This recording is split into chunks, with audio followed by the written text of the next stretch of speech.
Começa agora pela Rádio Rio de Janeiro, Momentos com Joana de Ângeles. Um programa que trará a você as lições da espiritualidade. Produção e apresentação, Maria de Fátima Miranda. Amigos ouvintes da Rádio Rio de Janeiro, que o Senhor Jesus nos conduza, estamos de volta para o nosso encontro semanal, estudando a obra da Joana de Ângeles, através do Médio Divaldo Pereira Franco, o livro Momento de Saúde e Consciência, na companhia de Eliana Maria, novamente aqui conosco, Eduardo Araújo e o Clever ali dando todo socorro para a gente. Que tenhamos uma semana de paz, de gratidão a Deus, de muita alegria e confiança em Deus. Nós estamos no capítulo 6, a partir hoje do 7º parágrafo. Há pessoas que se atormentam com a culpa. Então vamos lá, Joana diz: há pessoas que se atormentam com a culpa do que não fizeram. Isso é interessante, né? Vou repetir, há pessoas que se atormentam com a culpa do que não fizeram, lamentando não haver fruído tudo quanto o momento passado lhes proporcionou. Outras amarguram-se pela utilização indevida ou pelo uso inadequado da oportunidade. Todas, no entanto, prosseguindo em ação negativa. É interessante, né, que tem muitas pessoas que realmente elas parecem se culpar por tudo, até por coisas que não dependiam delas. Ela traz uma culpa em qualquer situação, ainda que você mostre, olha, mas você não podia ter feito nada, não cabia a você. É muito comum, por exemplo, quando alguém vem a desencarnar, é aquela culpa assim, mas se eu tivesse levado no médico, mas se eu tivesse feito alguma coisa antes. Eu falei, mas como é que você ia adivinhar? Como é que você ia saber? Então é uma necessidade de autopunir-se que só faz mal, não traz nenhum bem. E às vezes é um mecanismo de fuga da responsabilidade. Porque quando fica nessa ladainha, fica sendo alvo de atenção. E ali vai empurrando com a barriga, como diz o seu boneco, e não dá conta do dever. É verdade. Eu conheço pessoas que estão sempre se culpando, né, por tudo. Não, a culpa foi minha. Eu poderia ter feito diferente, eu poderia ter feito melhor. E o que adianta ficar se lamentando, né, se culpando por algo que não fez? Se você não fez porque foi uma escolha, não, eu não vou fazer e pronto, né, não quero, não é a minha obrigação, aí você vai ter um remorso, porque, né, você poderia ter feito e não fez. Aí já que realmente terapeuta para não entrar no né? Exatamente. E há também aquela situação dessa culpa quando você é omisso, né? Porque tem a omissão também, não é, Miranda? A conveniência. Que é a conveniência. Eu poderia ter feito e não fiz, né? E por conta disso, algo muito ruim aconteceu porque eu não me posicionei. Eu poderia ter me colocado, eu poderia ter tido resiliência na situação, né? Me colocar no lugar do outro. E aí já é um peso. Mas acontecendo isso, pela sua omissão, você também vai ficar remoendo? Em todas essas etapas, em todas essas situações, nós temos que ter atitude, nós temos que ter ação. Trabalhar, né? Trabalhar esses sentimentos, essas atitudes e mudar. Mudar daí para frente, nos tornarmos pessoas melhores. Não adianta ficar remoendo culpa, atitudes não realizadas. Foi aquilo que nós conversamos no programa anterior. Isso. Identificamos a situação, nós que já pelo menos temos certeza da presença de Deus em nossa vida e do amparo dele. Sim. E que as experiências menos felizes são lições que devem definir novas atitudes, né? Que foi identificado tal comportamento. E eu deveria então ter agido de tal forma. Esse eu deveria ter agido de tal forma não é para ir para o muro da lamentação. É para pautar a próxima ação. Sim, porque da próxima vez eu já vou fazer diferente. É isso aí. Porque tudo são lições, não é? Então, todos esses acontecimentos são pontos de partida, são novas lições, né? Novos aprendizados que vão nortear a próxima etapa, né? O próximo passo. É sem culpa.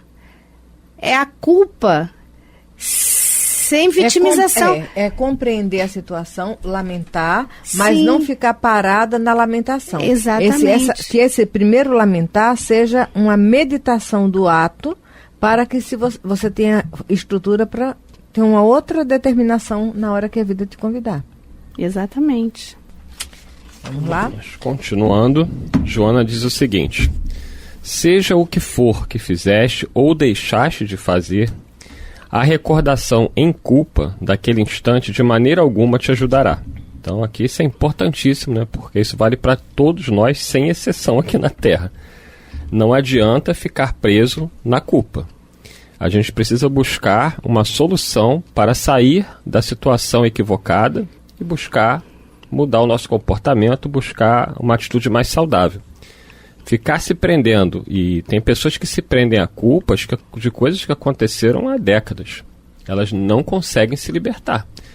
Então, essa prisão mental faz com que a pessoa não tenha paz, faz com que ela não consiga nunca ser feliz, não consiga deixar a sua vida seguir o seu rumo, não consegue ser uma pessoa alegre, ela se torna uma pessoa amarga, se torna uma pessoa mal-humorada, ela se isola, às vezes fica agressiva.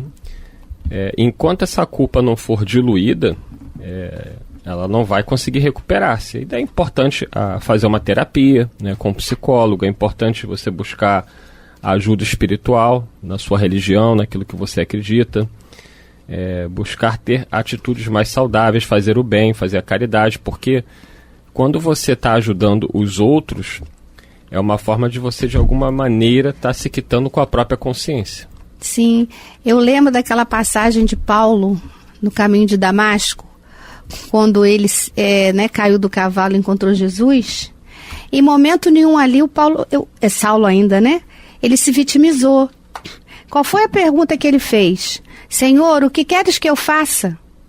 Não é? Imagina a culpa que Paulo não carregava. Exatamente, né? Olha a culpa que ele carregava. E ele foi um dos mais cruéis perseguidores do Cristo. Pois é. E ele, em momento algum naquele encontro, ele já de joelhos no chão, ele identificou. Exatamente. Refletiu como deveria ser e se colocou à disposição para fazer. Exatamente, é o que nós temos que fazer. Ter atitude, né? O que eu tenho que fazer? Então é isso aí, é não carregar a culpa. Eu lembro sempre dessa passagem de Paulo. Senhor, o que queres que eu faça? E o que queres que Regina Célia faça? Acabou. Vamos testar o microfone. Testa aí. Oi. Tudo bem, linda? Tudo bem, graças a Deus. Cheguei agora, mas cheguei. É isso aí. Seja muito bem-vinda. Seja bem-vinda, amiga. Obrigada, Eliana.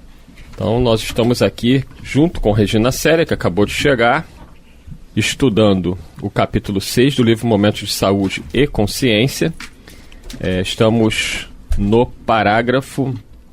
Miranda, que numera os parágrafos aí. Qual é o parágrafo que nós estamos? Nós vamos agora para o 9º parágrafo. Então, vamos lá.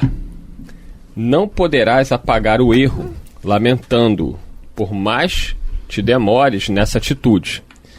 Tampouco experimentarás recompensa reter-te na lembrança do que poderias ter feito e deixaste de realizar. A aparente compensação que experimentes, enquanto assim permaneça, é neurótica, pois que voltarás às mesmas reminiscências que se transformarão em cáustico mental no futuro.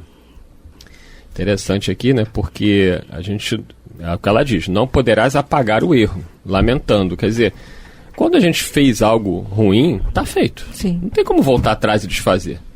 Agora, a gente tem como reparar o erro. Sim.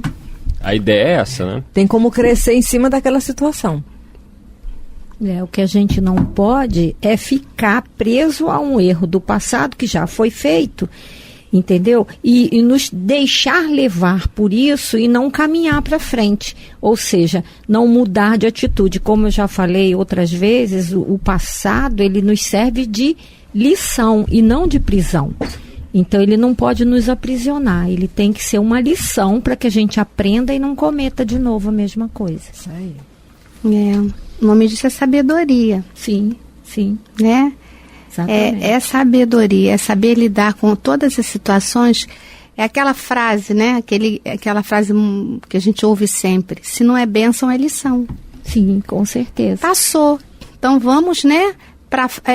Caminhar para frente, para o alto, fazendo do limão a limonada. Verdade. Mudando, fazendo o melhor que nós pudermos, né?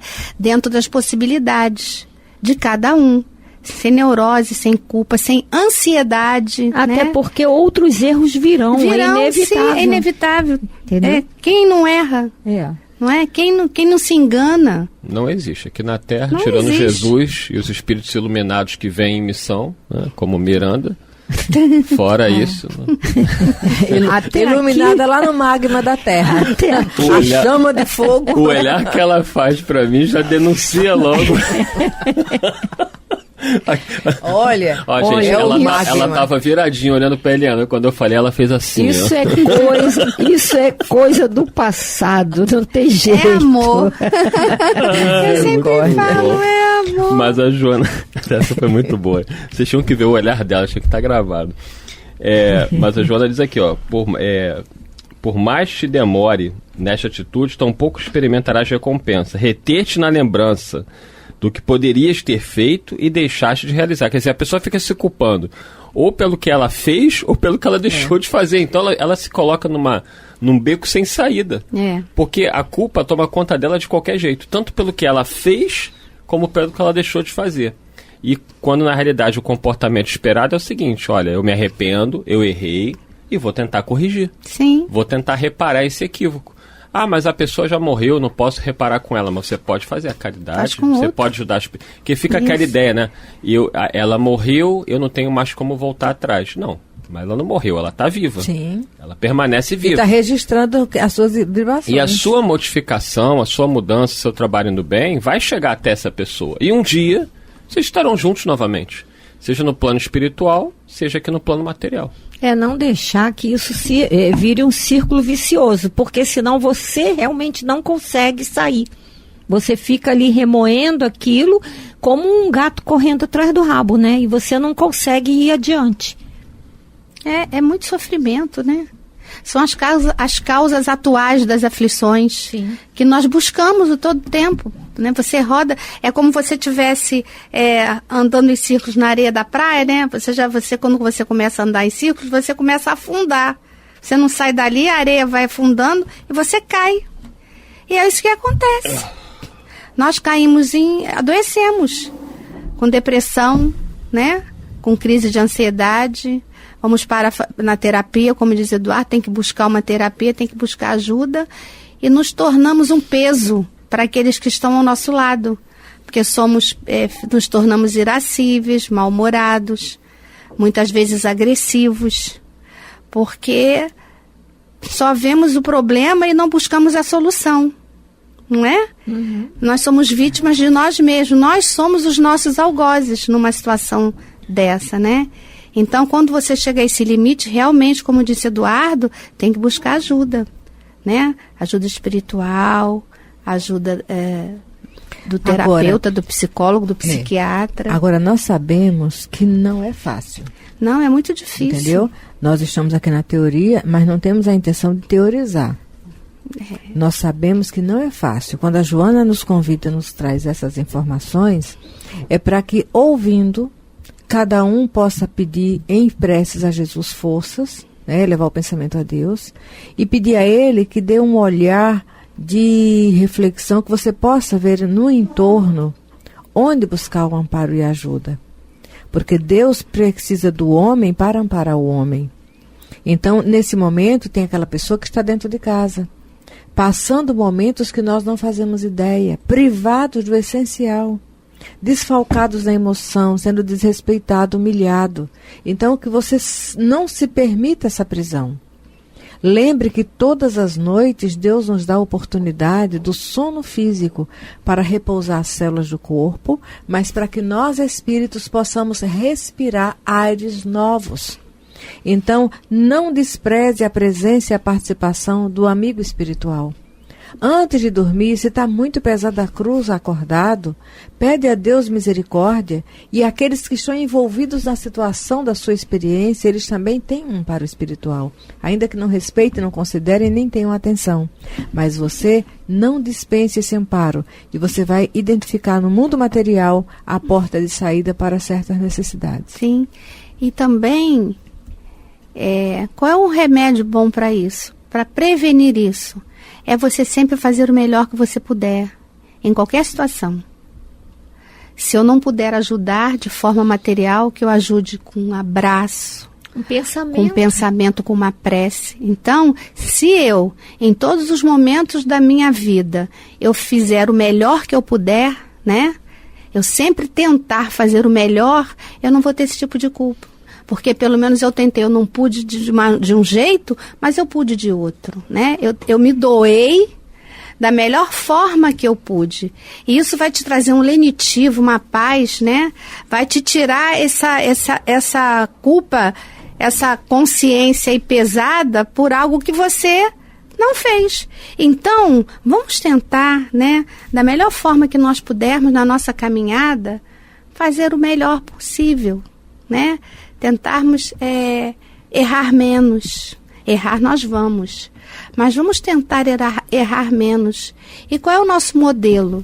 É Jesus, né? O Eduardo sempre fala, o que Jesus faria se estivesse em nosso lugar? Então vamos pensar desse jeito que nós vamos... Emmanuel, né? Emmanuel, o Chico certa vez estava em dúvida do que fazer numa situação, e Emmanuel falou, pergunte o que Jesus faria. Exatamente. Aí muita gente fala assim, mas eu não sou Jesus, mas então ninguém, nós somos muito longe de... Exatamente. Para que ele veio, para que ele deixou o Evangelho? Exatamente. Né? Para a gente ter um guia, para a gente ter um norte. Um norte, exatamente. É evidente que nós não somos Jesus. Para errar menos. Nós não sentimos igual Jesus, mas nós temos que raciocinar dentro do que ele ensinou. Isso. É o mesmo que o professor dar a aula, né? Vai lá, dá aula, o ano todo. Aí chega na hora da gente fazer a prova, a gente faz tudo ao contrário do que o professor ensinou. Ué, estudou para quê então? Essa pergunta tem um objetivo. É nos colocar voluntariamente receptivo ao amparo do Cristo. Porque que ele nos ampara, não temos dúvida. Mas a nossa receptividade ao amparo dele é pessoal. Então, quando eu digo, meu Deus, o que Jesus faria no meu lugar, eu estou me voluntariando para receber inspiração e agir de forma melhor. Verdade. Não tem coisa melhor do que pensar dessa forma. Né? Então, vocês que estão chegando agora, o programa é Momentos com Joana de Ângeles. E estamos estudando o que, Maria de Fátima Miranda?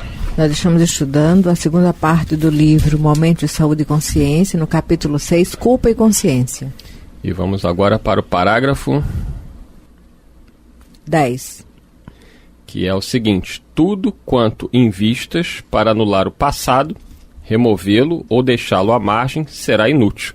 Então, ela continua insistindo. Tudo quanto invistas para anular o passado, removê-lo ou deixá-lo à margem. A pessoa tenta colocar embaixo do tapete. Eu sempre falo, né, que às vezes você pode estar com um ambiente arrumadinho, tudo bonitinho, aí a pessoa entra e fala, mas tá uma podridão aqui dentro, tá tudo, né?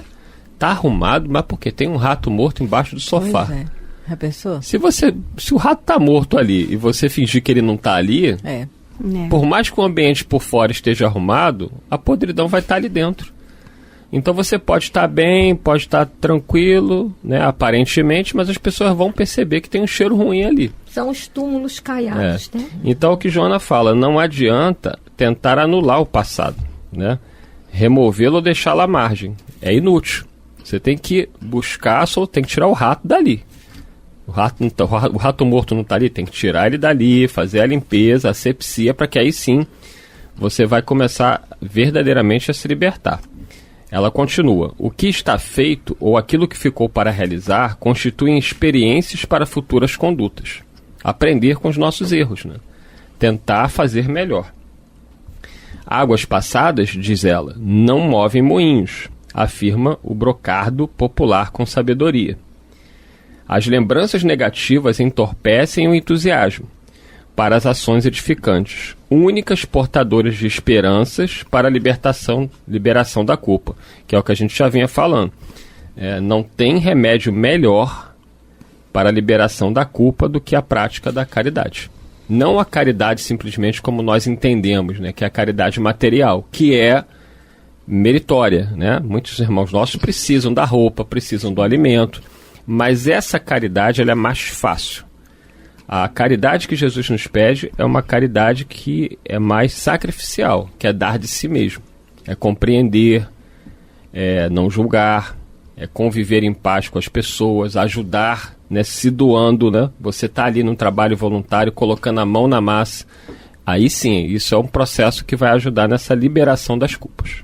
Antigamente, eu digo antigamente porque hoje em dia ainda existe, mas nós não vemos tantos grupos, principalmente depois da pandemia, grupos mobilizados em se reunirem para fazer visita, não é? Sim. A hospitais, a pessoas que estão em determinados abrigos, albergues, coisas assim. Mas esse propósito como nos ajuda? Porque nem sempre você tem recursos materiais para chegar e levar ao outro aquilo que ele precisa.